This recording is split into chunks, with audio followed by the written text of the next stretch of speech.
এটা সময়ত আপোনালোকে কাৰোবাৰ ঘৰলৈ গ'লে আপোনালোকক অস্পৃশ্য বুলি মান্যতা প্ৰদান কৰিছিল। কাৰোবাৰ ঘৰত আপুনি একাপ চাহ খালে চাহ খোৱা কাপটো বাতিটো ধুই আহিবলগীয়া হৈছিল। কাৰোবাৰ ঘৰত যদি ধান সিজাই ৰ'দত মেলি থৈছিল আপোনালোকৰ গাৰ সাৰ পৰিলে সেই ধানখিনি চোৱা পাতনি পেলাই দিবলগীয়া হৈছিল। আপোনালোকৰ গাঁৱত এটা সময়ত আপোনালোকৰ পৰিয়ালৰ কোনোবা যদি ব্যক্তি প্ৰয়াত হৈছিল শ্মশানলৈ নিবলৈ অন্যান্য লোকসকল আহিবলৈ সংকোচ বোধ কৰিছিল। আপোনালোকৰ গাঁৱৰ এনে কিছু ব্যক্তিৰ ঘৰত আপোনালোকৰ অঞ্চলৰ এনে কিছু ব্যক্তিৰ ঘৰত কোনো ব্যক্তিৰ মৃত্যু হ'লে মৃতদেহটো স্পৰ্শ কৰিবলৈ আপোনালোকক অনুমতি দিয়া নাছিল। এইখন অসমত এনেকুৱা জঞ্জাল আপোনাৰ পূৰ্বপুৰুষে ভোগ কৰিছে, এনেকুৱা সমস্যা আপোনাৰ পূৰ্বপুৰুষে ভোগ কৰিছে। আপুনি মই এই সমস্যা পোৱা নাই কাৰণেই আপুনি মই নামঘৰৰ গুৰুত্ব আৰু প্ৰাসংগিকতা হয়তো যিমান পৰিমাণে উপলব্ধি কৰিব লাগিছিল তাৰ মাজত কৰবাত অকণমান কমকৈ উপলব্ধি কৰিছে।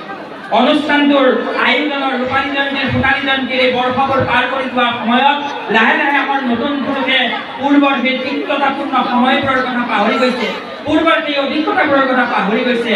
মই আকৌ এবাৰ তেখেতসকলক নিমন্ত্ৰণ কৰাব বিচাৰিছোঁ, এই গোপন কথাবোৰ সন্ধাননি হোৱাটো বিচাৰিছোঁ।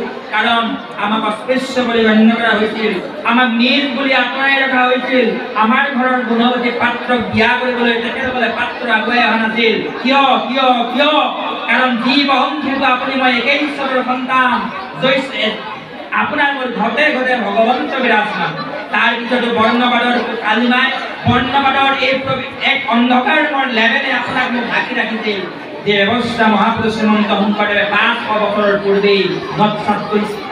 আপোনালোকৰ সৌভাগ্য এই যে আপোনালোকৰ পূৰ্বপুৰুষ, আপোনালোকৰ গাঁৱৰ আপোনালোকৰ অঞ্চলৰ পূৰ্বপুৰুষ তাহানিৰ সেই প্ৰয়াত আঁতোৱে 1890 চনত মাজুলীৰ পৰা আপোনালোকৰ গাঁওখনলৈ আহিছিল। আপোনালোক এনে পবিত্ৰ ভূমিৰ পৰা ইয়ালৈ আহিছে যে ভূমিত মহাপুৰুষ শ্ৰীমন্ত শংকৰদেৱ আৰু মাধৱদেৱে 1522 খ্ৰীষ্টাব্দত লগ হৈ 9 ঘণ্টা যুদ্ধ কৰি একশৰণ হৰিনাম ধৰ্মৰ ধ্বজাক আজীৱনৰ কাৰণে অসম ভূমিত প্ৰতিষ্ঠা কৰিছিল। সেই পুণ্যভূমি মাজুলীৰ আঁতু বনিয়াই তেখেতৰ পৰিয়ালবৰ্গক লৈ এইখন গাঁৱলৈ 1890 চনত আহিছিল। শতিকা জোৰাই পৰিক্ৰমাৰে আপোনালোকৰ গাঁওখন ধৌত বিধৌত হৈছে। গাঁৱত লাহে লাহে কেঁচা ঘৰবোৰ পকা হৈছে, লাহে লাহে দেউৰা দখনাবোৰ ইটাৰ ৱাললৈ পৰিৱৰ্তন হৈছে, লাহে লাহে পদূলি মুখত সুদৃশ্য এটা গেট আহিছে। লাহে লাহে আপোনালোকৰ মন মগজু চিন্তাত নতুন নতুন শক্তি আৰু সম্ভাৱনাৰ বিকাশ হৈছে।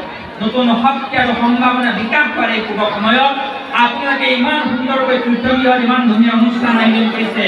এই অনুষ্ঠান আয়োজনৰ আন এটা উদ্দেশ্য হওক এইখন গাঁৱত কৃষ্ণ সংস্কৃতিৰ বন্তি গছি যাতে সদায় অক্ষয় হৈ থাকক, কাহানিও যাতে এই গছি বন্তি দুমাই যাবলগীয়া নহওক, কাহানিও যাতে গাঁওখনৰ ঐতিহ্য বৈশিষ্ট্য আৰু বৈভৱৰ পৰা কৃষ্ণ সংস্কৃতিৰ এই পবিত্ৰ সত্তাক কোনেও যাতে কালিমা সানিব নোৱাৰে তাৰ নিমিত্তেও আপুনি মই আপোনাৰ মোৰ প্ৰজন্মই প্ৰয়াস আৰু প্ৰযত্ন কৰা প্ৰয়োজন বা দৰকাৰ।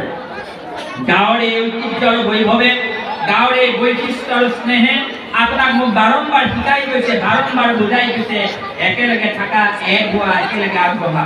আগবাঢ়ি কি কৰিম? এক কৃষ্ণৰ উপাসনাৰে নিজৰ কৰ্ম সম্পন্ন কৰিম। আগবাঢ়ি কি কৰিম? কৃষ্ণ কৃষ্ণ শব্দইতো পৃথিৱীবাচক ভৈল্য ন আনন্দত প্ৰৱৰ্তয়। চিদানন্দ পৰমানন্দ সহজানন্দ স্বৰূপানন্দকে আদি কৰি নহতা আনন্দ একত্ৰিত হৈ য'ত পৰম সত্তা উদ্ভাসিত হৈছে হে কৃষ্ণ কৃষ্ণ কৃষ্ণ। সকলোৱে এবাৰ কৈ দিয়কচোন, কৃষ্ণ কৃষ্ণ কৃষ্ণ। এইটা কৃষ্ণ কৃষ্ণ ধ্বনিৰে আপুনি মই এবাৰ মাতিছো, অন্তৰখনত এবাৰ সোমাই চাওক, চিকুট পাৰি চাওক, উপলব্ধি কৰি চাওক, অকণমান হ'লেও এটা আনন্দ আহিছে। আপোনাৰ চকুত এটা হাঁহিৰ লেজ দেখা পাইছো, অকণমান আনন্দমুখীয়া এটা পৰিৱেশ দেখা পাইছো। এই ভাৱ এই পৰিৱেশ চিৰস্থায়ী কৰি ৰাখক মাসকল। মই এতিয়া মাসকলৰ কাষলৈ আহিছো। ডেকা বন্ধুসকলে বাহিৰৰ পৰা ভিতৰলৈ আহিবলৈ মন নকৰিলে, পাতি থকা কথাৰ মহলটো শেষ কৰিবলৈ মন নকৰিলে, যে ভিতৰত যিহেতু মাসকল আইতাসকল পাইছো, দেউতাসকল পাইছো, মই আপোনালোকৰ ওচৰত আন এখন দৰখাস্ত দি যাব বিচাৰিছো। যিজন মহাপুৰুষ শ্ৰীমন্ত শংকৰদেৱে আপোনাক মোক একেখন সমাজত একত্ৰিত কৰিবৰ কাৰণে 1468 খ্ৰীষ্টাব্দত এই কীৰ্তন গৃহ বৰদোৱাত প্ৰতিষ্ঠা কৰিছিল। এই কীৰ্তন গৃহৰ মজিয়াত আপুনি মই আজি একত্ৰিত হৈ আন এটা প্ৰয়াস আৰু প্ৰযত্ন কৰোঁ। এই প্ৰয়াস আৰু প্ৰযত্নই হৈছে আপোনাৰ মোৰ ঘৰত থকা নতুন প্ৰজন্মক সদায় যাতে গুৰু হোৱাৰ শিক্ষা দিব পাৰোঁ।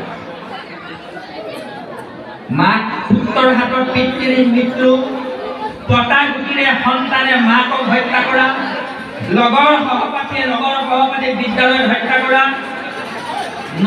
দশম শ্ৰেণী নৱম শ্ৰেণীত পঢ়ি থকা কণমানি কিশোৰীজনী ৰাজপথত কাৰোবাৰ দ্বাৰা লাঞ্ছিত হোৱা, এনে বাতৰিয়ে যোৱা মাহটো অসমৰ সংবাদ মাধ্যম তল ওপৰ লগাই ফুৰিছিল, নহয়নে মা? টিভিত বাতৰিবোৰ দেখিছিল, আপোনাকে হাস কৰিছিল, আপোনাকে উৎপিচ কৰিছিল, আপোনাকে মনত দুখ আৰু বেদাৰ পাইছিল। তাৰ বাহিৰে আপুনি মই একো কৰিব পৰা নাছিলো। কিবা কৰিছিলোনে? যিকেইজনে আমাৰ দৰে ফেচবুক চলায় সেইকেইজনে ফেচবুকৰ অকণমান প্ৰতিবাদ বিদ্ৰোহ কৰিছিল। তাৰ বাহিৰে কিন্তু আপুনি মই আন একোৱেই কৰিব পৰা নাছিল। এই একো কৰিব পৰা নাই, কিয় কৰা নাই? একো যে কৰিব পৰা নাই, কিয় কৰা নাই? এই কথাবোৰ কেতিয়াবা আপুনি মই উপলব্ধি কৰাৰ প্ৰয়াস আৰু প্ৰযত্ন কৰিছোনে নাই?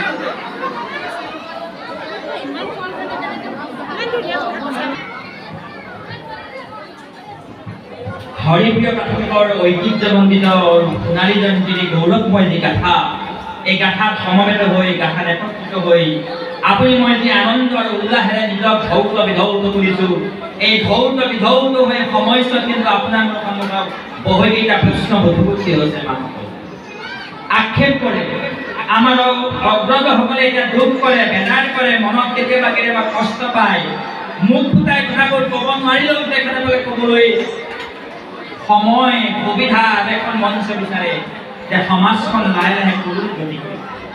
সমাজখনে লাহে লাহে কি শিক্ষাৰে কি বাটেৰে সমাজখনে গতি কৰিছে, এইবুলি বহুতো প্ৰশ্ন আপোনাৰ মোৰ বাবে আহিছে। যিখন সমাজত মহাপুৰুষ শ্ৰীমন্ত শংকৰদেৱ, মাধৱপুৰুষ, আটাপুৰুষসকলে মানুহৰ মন এখন সমাজ গঢ়াৰ সপোন দেখিছিল। নব্য শংকৰদেৱ আন্দোলনত বেজবৰুৱাৰ পৰা আৰম্ভ কৰি বাণীকান্ত কাকতিৰ পৰা আৰম্ভ কৰি অন্যান্য সকলেও এখন প্ৰেম কৃষ্ণ সংস্কৃতিৰ সমাজৰ সপোন দেখিছিল। যিখন সমাজত সকলোকে একেলগে লৈ আগুৱাই যোৱাৰ সপোন দেখিছিল, যিখন সমাজ সৰ্বহাৰাৰ সমাজ, যিখন সমাজ মানুহৰ সমাজ, যিখন সমাজত